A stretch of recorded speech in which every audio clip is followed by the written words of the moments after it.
మాజీ ముఖ్యమంత్రి జగన్ రెడ్డికి రాజకీయంగా కలిసి రాలేదు. కుటుంబ పరంగా ఇబ్బందులు తప్పడం లేదు. ముఖ్యంగా తన తల్లి విజయమ్మ, చెల్లెలు షర్మిల నుంచి సవాళ్లు ఎదురవుతున్నాయి. తాజాగా చెన్నైలోని జాతీయ కంపెనీ లా అప్పీలేట్ ట్రైబ్యునల్ ఇచ్చిన ఆదేశాలు సంచలనంగా మారాయి. సరస్వతి పవర్ కంపెనీ వాటాల విషయంలో విజయమ్మ చేసిన బదలాయింపుకు అనుకూలంగా తీర్పు వచ్చింది. విజయమ్మ జనార్దన్ రెడ్డి పేరుతో వాటాలను బదలాయిస్తూ సరస్వతి పవర్ బోర్డు చేసిన తీర్మానాన్ని రద్దు చేసి తిరిగి జగన్మోహన్ రెడ్డి, భారతిరెడ్డి క్లాసిక్ రియాలిటీల పేర్లను పునరుద్ధరించాలని కోరుతూ July 29న Hyderabad tribunal ఆదేశాలిచ్చింది.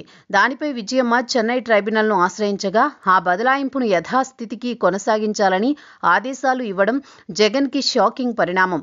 YS Rajasekhara Reddy ముఖ్యమంత్రిగా ఉన్న సమయంలో పల్నాడులో సరస్వతి పవర్ ఇండస్ట్రీ జగన్ రెడ్డి భూములు తీసుకున్నారు.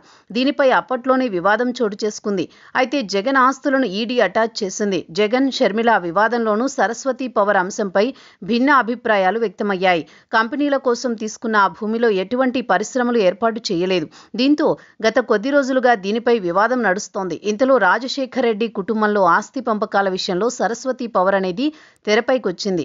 అది కుటుంబ ఆస్తి కావడంతో విజయమ్మ తన వాటాలు వేరే వ్యక్తులకు బదలాయించారు. అప్పటి నుంచి వివాదం ప్రారంభమైంది. పరిశ్రమలకు సంబంధించి లా ట్రైబ్యునల్ను ఆశ్రయిస్తూ వచ్చారు. మరోవైపు ఆ భూముల్లో అటవీ శాఖకు చెందినవి అని అనుమానాలతో పవన్ సైతం పర్యటించారు. సమగ్ర విచారణకు ఆదేశించారు. అయితే జగన్ సోదరి షర్మిల మధ్య ఆస్తుల వివాదం కొనసాగుతున్న సమయంలో సరస్వతి పవర్ భూముల వ్యవహారం ప్రతిసారి వివాదానికి దారితీస్తోంది.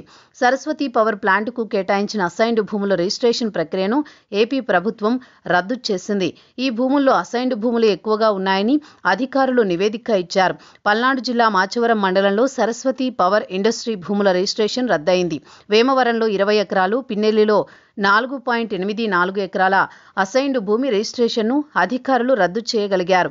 అయితే వైఎస్ కుటుంబ ఆస్తిగా భావిస్తున్న మిగులు భూములకు సంబంధించి వివాదం నడుస్తోంది.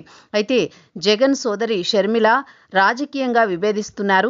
ఆస్తిలో వాటా డిమాండ్ చేస్తున్నారు. ఈ క్రమంలోనే షర్మిలకు మద్దతుగా నిలుస్తున్నారు విజయమ్మ. అందుకే షర్మిల సూచించిన వ్యక్తికి వాటాలు బదలాయించారని జగన్ అనుమానిస్తున్నారు.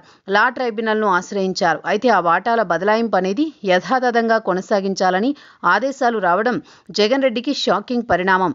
ప్రస్తుతం జగన్ రెడ్డి విదేశీ పర్యటనలో ఉండగా ఈ ఆదేశాలు రావడం నిజంగా ఇబ్బందికరమే.